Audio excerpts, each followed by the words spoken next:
Hello and welcome to the Bandits official YouTube channel. Today we are going to begin our Games Exposed series. With our first episode, we're going to be taking a look into the world of Atlas.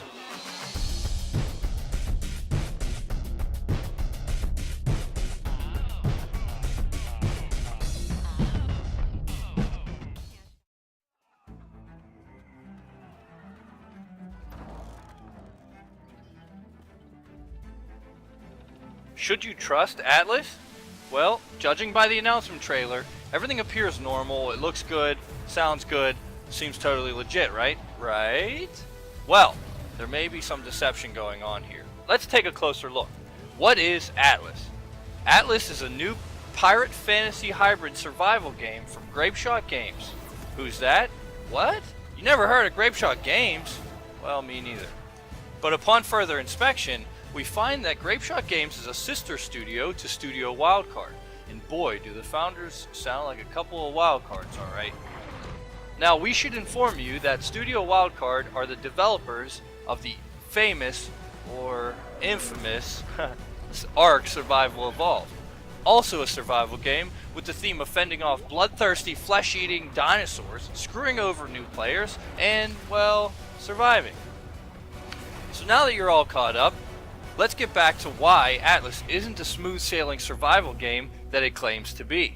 Let's begin with the founders of Grapeshot Games. From what I've been able to gather, Polygon.com published an article on December 28th writing that Jeremy Stieglitz is a co-founder of the studio. Now that name sounds familiar. Oh yeah, 5 years ago, Kotaku.com published an article titled Investigation: A Game Studio from Hell. That article goes on and on about how Jeremy created a very sexist and awkward work environment at Trendy Entertainment, a company founded by none other than Jeremy. Most of the article is testimony from former or current employees at Trendy attesting to his behavior. Then, on January 8th, 2015, Crack.com published an article that listed Jeremy Stieglitz, whatever, as number 2 in their the 5 craziest ways that a creator ruined an awesome video game. Pretty spicy, but that's not all. In 2016, Jeremy was sued by his former employer, Trendy Entertainment, on the grounds that he violated the non-compete agreement that was signed upon his resignation at the company. Now, Trendy alleges that he secretly worked closely on the development of Ark and the founding of Wildcard Studios while under said agreement. Well, Trendy is reported to have settled for $40 million in their case, and Studio Wildcard has Jeremy listed as a co-founder, meaning there may be some truth to that accusation. This may or may not be actual footage of Jeremy's last day at Trendy Entertainment. Brakes! Guys, why aren't the brakes working? Because I cut the brakes! Wildcard, bitches! Yeah! What? Holy shit! Oh, God! Oh, my God! Brakes, guys, I can't stop this van! Aboard! Aboard! After getting away from that legal battle, 1 year into the development of Ark, Wildcard announces and releases the first in a series of paid expansions, Scorched Earth. This expansion offered new dinosaurs, hazards, a new map, and more features to the game. But after spending 1 year with Ark as an incomplete game riddled with issues, and then expecting players to fork over more cash or be paywalled from accessing the new dinosaurs and mechanics, the Ark community was absolutely infuriated at Wildcard, voicing all of their opinions and concerns across the Reddit and Steam reviews. Thankfully, with the help of the modding community, most people were able to get around this by installing a mod that unlocked the paywalled content except for the new map.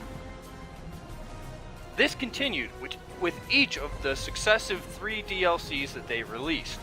As if they hadn't done enough to screw over their loyal fans, Wildcard decides to double the price of the game right before launch. There was a time when you could purchase an early access game with paid DLC for $60 US. That should be a sin. No! God, please, no! Here we are in 2018, only 1 year after the launch of Ark and 3 paid DLC expansions. Wildcard announces Atlas with with a trailer that seems fine at first glance, but taking a closer look reveals clunky animations and poor lighting optimization, not too dissimilar from the ones that have always seemed to plague Ark.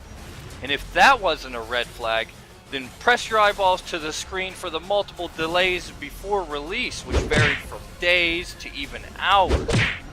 And as frustrating as that is, let's address the claims of the game being able to handle 40,000 players in the same world.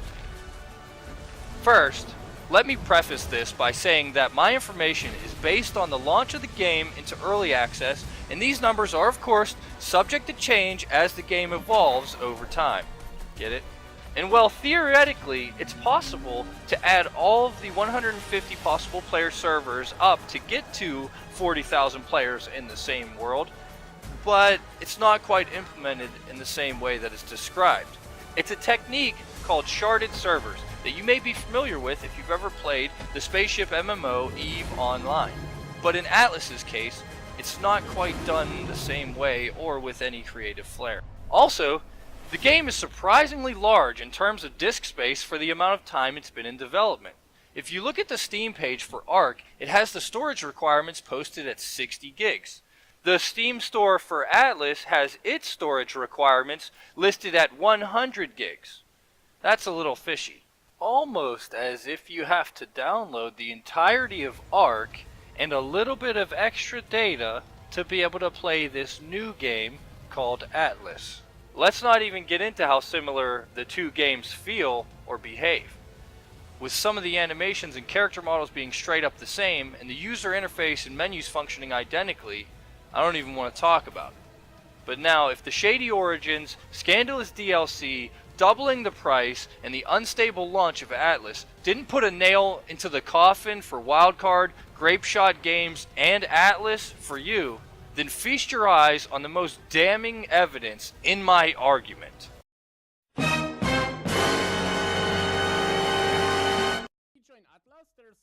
The Ark menu was found in Atlas by a Twitch streamer live on his stream during the first days of launch. The entire functioning menu of Ark, with one addition. Specifically, in the DLC section of the menu, you can clearly see a new DLC called Ocean. And sure enough, the Ark Scorched Earth and Aberration DLC folders were found inside the Atlas game directory. They should have never gave you niggas money! You don't know how to appreciate it! Well, there you have it. Somebody tried to play us like a cat playing a fiddle with assless leather chaps with smoke and mirrors. Attempting to sell you an entirely new experience, which is basically just a new paint job with some missing spots. So after all that, is Atlas worth the $30 price point?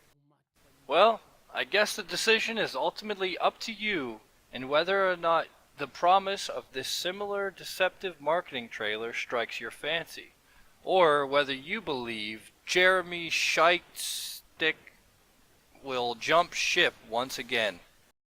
Based on the past experiences that I've had with Ark and the things I've seen with their developers,